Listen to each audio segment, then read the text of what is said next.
There are places along the BC coast where thousands of cannonballs have quietly been collecting for decades. At this one dive location, we found over 1,000 pounds of lead. Most of it is just downrigger weights, lost and left behind. But what makes this story extraordinary isn't how many cannonballs are down there, it's whether we can actually pull them out of the ocean. Hey adventurers, and welcome back to BC Adventures. I'm Ryan Swan, and today we're doing a cannonball recovery dive in East Sooke. And today's dive is a little different. Most of the time, I'm underwater looking for cool marine life or navigating interesting reefs. But this one started with a phone call. And honestly, I didn't fully believe it at first. Because when someone tells you there's that many cannonballs sitting at the bottom of the sea floor, you don't think about how amazing an adventure it will be. You start asking questions. Where is this? How deep is it? And more importantly, how do we even deal with something like this? That call came from PNW Samson. Yeah. Finally, man. It's Exactly. awesome. Yeah. Finally meet you, man. Yeah. It's awesome. It's been like... Since July or even before that. If you've watched Chris's stuff, you know he spends most of his time freediving and spearfishing around the Pacific Northwest. He's no stranger to recovery dives or ocean cleanup either. But when he called me about this dive, I could hear it in his voice. This wasn't just a few lost dive weights. He kept saying, "Man, there are cannonballs everywhere down there." And just to be clear, these aren't wartime cannonballs. These are lead downrigger balls used for trolling. Finding them wasn't the issue, but recovering hundreds of pounds of lead on a breath hold alone, this was never going to work. So Chris did the smart thing and said, this is probably a scuba job. And then he called me. When I started asking questions, Chris referred me to Fred Lapierre. Is it Fred the Rock, or is that just your... It's just my Facebook. Okay, what's... Frederic Lapierre. Frederic Lapierre. And, Just in French. and you have a dive shop? Yes. So, my girlfriend Lori and I, we own East Freediving. Oh, okay. Yeah. I thought that might be you. I was like, I saw the milk crates in a dive shop, and I'm like, he's the free diver. I wonder if he owns East to West. Yeah, that's why, we can't let too many people know that I was scuba diving today because I have like a reputation to uphold. People are going to judge me. You know what? Okay. I like to do it once in a while. That's okay. My channel doesn't get that many views, so don't worry about it. I mean, you know what? It's the YouTube grind. You got to work at it for a while, and then sometimes it just starts going out. Well, it's just scuba. It's mostly just scuba divers, right? So like, you don't have to worry about your free diver niche. It's Chris. They're not gonna know. Chris is gonna rat me out. It's gonna be Chris's channel that's gonna be all over you. Yeah, I'm in the same boat as him. Yeah. Well, now you're in the scuba community with me, man. You're gonna be on BC Adventures. Yeah. Fred owns East to West Freediving. He's already familiar with the area, and he was the diver that found all the cannonballs. He's not only a diver, he's also got the boat, which suddenly made this whole mission feel possible. But Fred also has a bigger reason for doing this. His idea wasn't just about cleaning up the lost fishing gear, it was to recover as many lead cannonballs as possible, melt them down, and make them into dive weights to sell in his shop. Keep it out of the ocean and reuse it. But before any of that could happen, we had to figure out how exactly we were going to move hundreds of cannonballs underwater without cutting any corners. We met early at Chena Marina. Milk crates stacked on the boat, lift bags laid out, lines, clips, and cradles ready. We also had a lot of support from Wilson's Diving. We rented steel tanks, LP 117s, and HP 120s, a variety of different lift bags, 50 and 100 pounders. We weren't planning any old dive. This was going to be physical work underwater.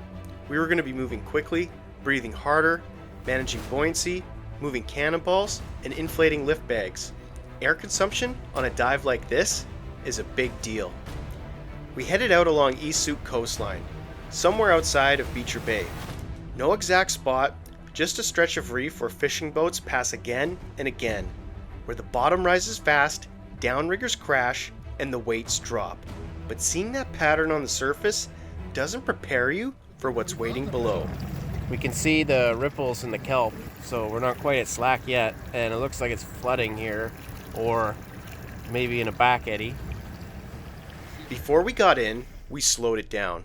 Buddy checks, lift bag procedures, clear rolls, good communication. Plans are easy on land, but underwater, mistakes can be life-threatening. You want to tuck it through your BC. Yeah.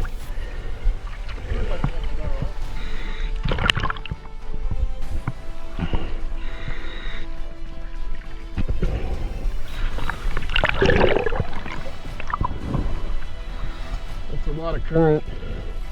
Well, it looks like it is if the kelp.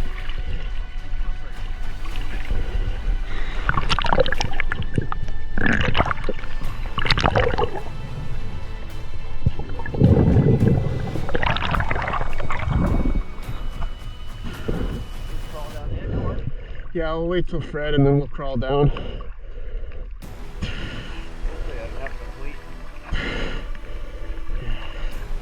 We'll find out. I guess I pulled out and eventually I'll leave myself. Yeah.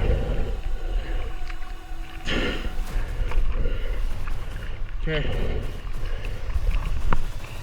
Ready to go?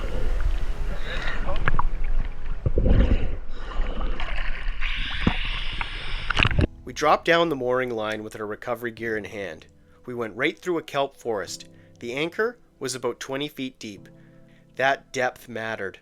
Shallow enough to work efficiently. Deep enough that everything still felt very much underwater. This was a good place to set up our milk crates and lift station.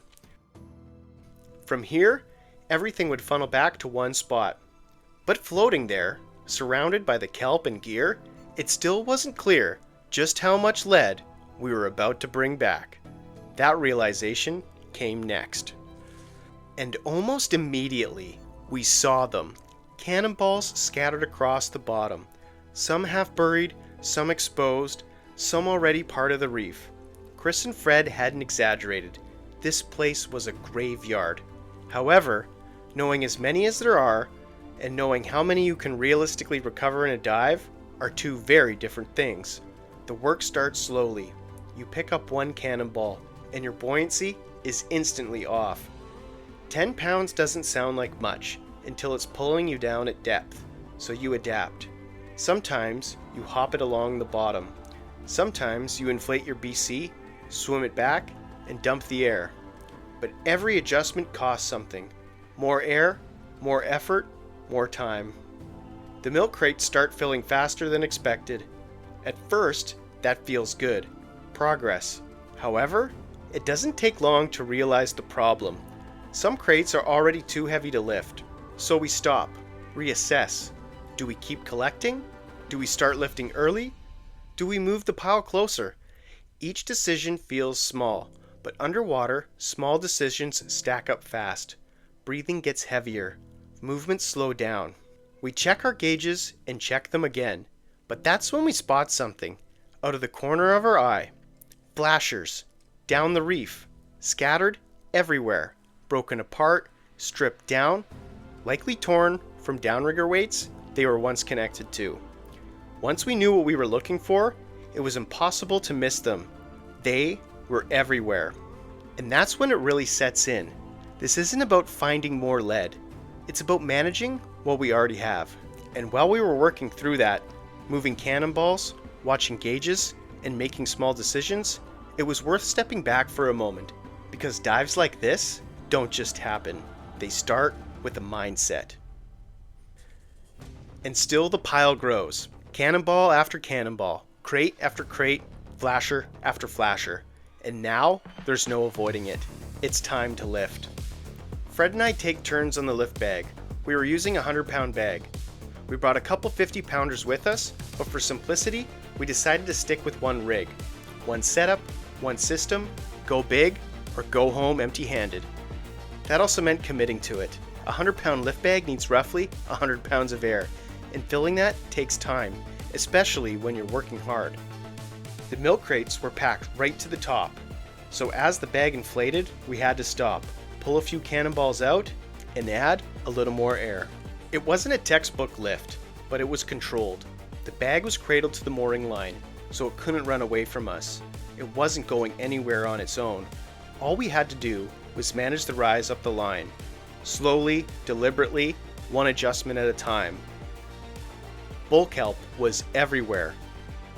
fronds brushing past us, wrapping and unwrapping as we moved upward. And just like that, we were at the surface. Look, the more lead there is. There's so much lead. Like I'd find one and I'm like, there's like 3 or 4 more here. I didn't lie to you. I was expecting a lie, but... And then sometimes you look at and then you look closer, you're like, oh, it's right there. There's another one. Okay. So we'll have to hand bomb one of them because it's slightly negative right now. I'm holding it up. How much? What's that? It's slightly negative. I'm holding it up. So if you can take one of the 10-pounder and go and put them in the transom, the bag will float. Now we know it could be done, and that meant we had to do it again. So we go back down again and again and again. Chris transitions to the boat, taking over surface support. Cannonballs come up hand to hand. The boat grows heavier with every load, and at some point, this stops feeling like a dive. It starts feeling like an operation. By the time we're running multiple lifts, the work has settled into a rhythm.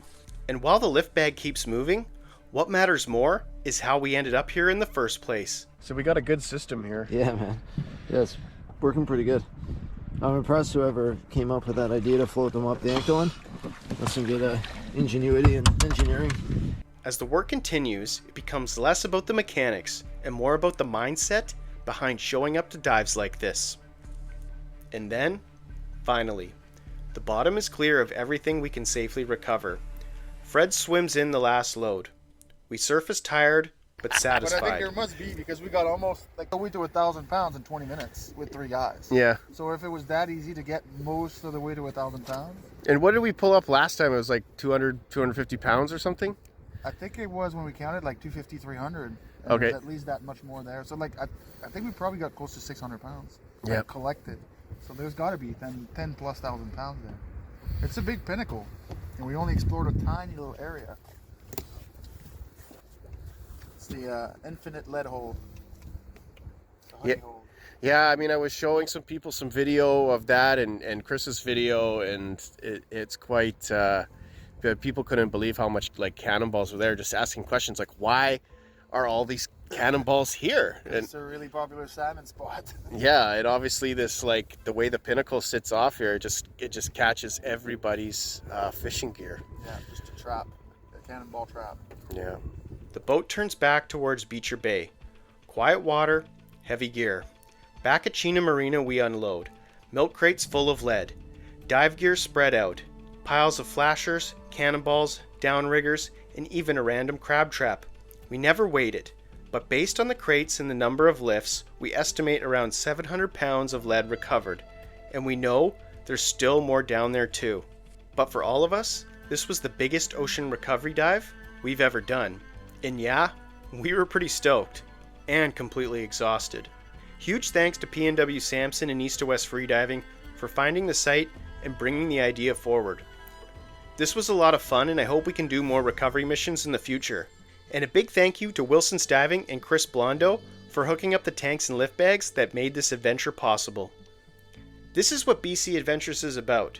Not just seeing what's underwater, but taking responsibility for it.